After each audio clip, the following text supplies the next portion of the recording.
We have a new one tied to a classic. Now, it just felt right for us last week to go over the classic itself, do a review on that one, so we could jump into this one this week. Now, last week we did The Devil Wears Prada. Today, we are reviewing The Devil Wears Prada 2.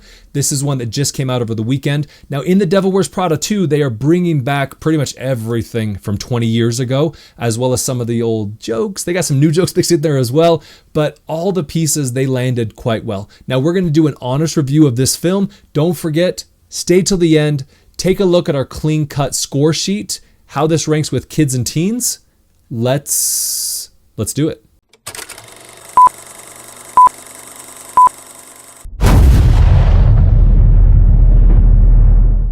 So this one picks up 20 years after the last one finished.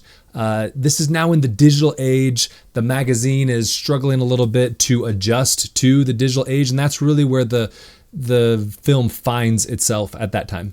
And the main character, Andy, she's in a little bit of a different stage. She's had a successful writing career for newspapers, magazines, etc., but she does find herself in an opportunity to come back to the magazine runway. Hello? Well, look what TJ Maxx dragged in. Sorry, who is this? Do you know her? Do I know her? I'm Andy Sachs. Andrea? She was one of the Emilys. One of the what? And as she gets there, it feels a bit like, yes, she has had some life experiences, changed a little bit, but the magazine runway and all the individuals that were there felt a bit like they were stuck in the past, stuck as where they originally were. Now, again, there is some twists here. As I already said, we're in that digital age and they understand that they are a print magazine and they're really struggling to make the adjustment. That did land well, but there were certain aspects of it where I'm just like, it's been 20 years, guys. Where you been? Now, take note, this is not a big dramatic sequel with lots of new twists and turns. It's pretty similar to the previous version. It's just really a continuation. 20 years later, this is where we are. This is the issues we're running into. Not in a bad way. The movie was good. There are a couple pieces that we'll discuss here in just a second, but overarching, it was a good film. Now, comparing to the first one you have Andy. She comes into this brand new job, new role. She's trying to figure it all out. And in this one, again, Andy, still our main character. You've got Andy who comes into this new job at Runway and is still trying to figure it all out. So that piece for me didn't land extremely well because that was the exact same story that we just ran 20 years ago. Again, I'll reiterate, quite a few twists and turns that were mixed in there, but the story, the baseline story, was pretty similar for me. Now, you know, I am all about allowing movies to entertain, not looking to tear them down. This movie on its own was very well done, was a good story, and it was very entertaining. Now, if we're comparing it to number one versus number two in this continuation type thing, okay, that's where we start to break some things down of, hey, the story seemed pretty similar.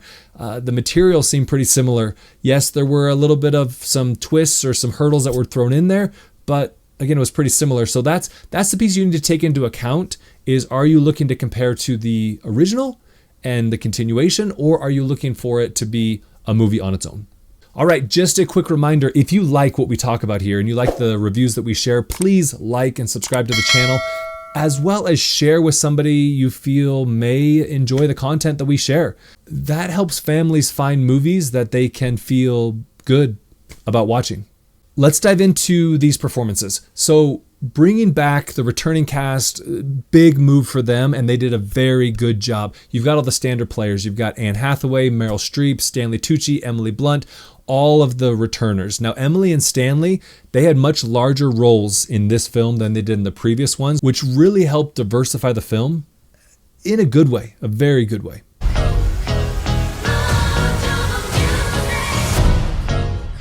Am I having a hallucination? Hi, Emily. You also know her? We were at Runway at the same time, Miranda. Really? Where was I?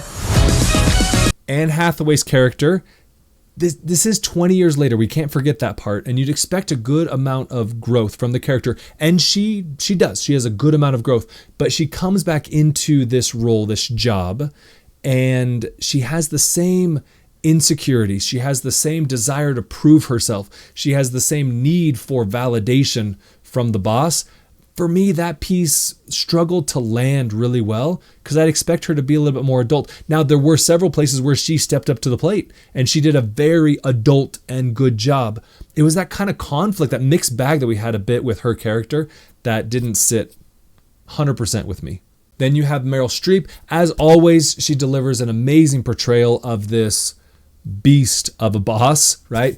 But in this film, there were a lot of insecurities that you didn't see in the first. And coming from this boss who is supposed to be relentless in their desire for perfection, it didn't really sit like strong with me, the individual being so insecure, several different scenes. Now we have to remember that this individual is coming from the past and they're trying to adjust to the movements to the future. And there were several places, several funny aspects where they're trying to adjust and the comments they're making are a little bit politically incorrect for the situation and she needs to be reminded. And again, they make that funny, nothing in a crude or an off-putting way. It is quite funny in how they portray those pieces.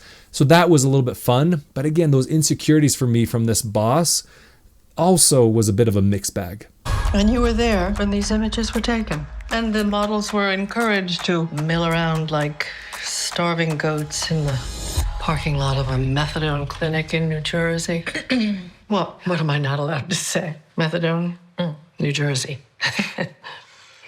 Anyway, you know what I mean.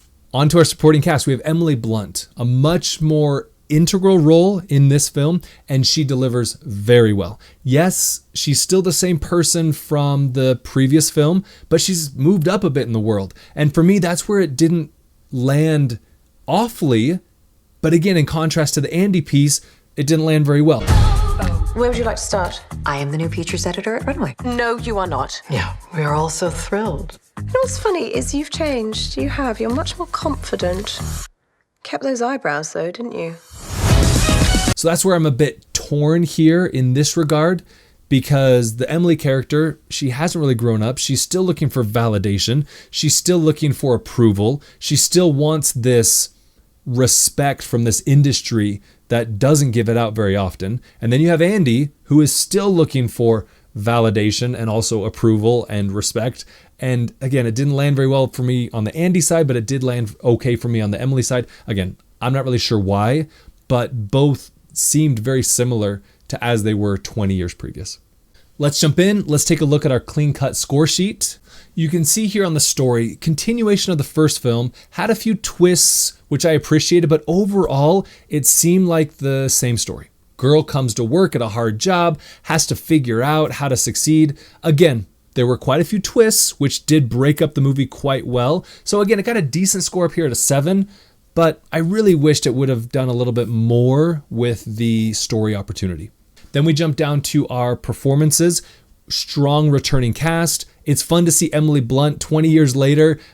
This was one of her breakout roles, and now seeing her here again after her rise to kind of fame, it's kind of fun to see those pieces. And everybody else, Anne Hathaway, Meryl Streep, Stanley Tucci, all of these individuals, they do a phenomenal job as well. Jumping down to our visuals, similar as the first, it's clean, it's polished, it's a drama comedy, really nothing to write home about as far as the visuals are concerned, but it was good. Then we finish off with the experience. Now, is this going to be one of our top 10s from the year? You know what? Probably not. But will it hold its own as a weekend or a Friday night flick? Yes, easily. Now, jumping down to our language, as I've said before, if you're going to use the F word, that's going to jump up your score very quickly. There were 2 uses in this film. A few other swears as well, really not mixed in much at all, but it was those 2 that really jumped this score up quite quickly. And then we jump down here to the intensity. You can see we put this one at a 1. There's an individual who has a heart attack in the film. You don't see anything, not very graphic, very minor piece like that. And so that's why we're pretty low on this score. And finishing off with our cringe. Cringe, we did bump it up a little bit because of the swear words that we were talking about previously. They just felt a bit out of place. That's really why that cringe value got up a 1. So then we finish off with our family watch factor. Teens and adults, for me, it's the language that really throws that one up quite quickly. Your younger kids, honestly, really not the right audience. They'd probably be bored with this film. Now finishing off with our verdict, this one is a watch. If you liked the first one, you're going to very easily like the second one. If you didn't like the first, all right, this one's probably not going to land very well with you, but we here do think that it is a watch. That is The Devil Wears Prada. I appreciate your time. I appreciate you tuning in. Remember, if you like this content, please like, subscribe, and share, and we will see you at the movies.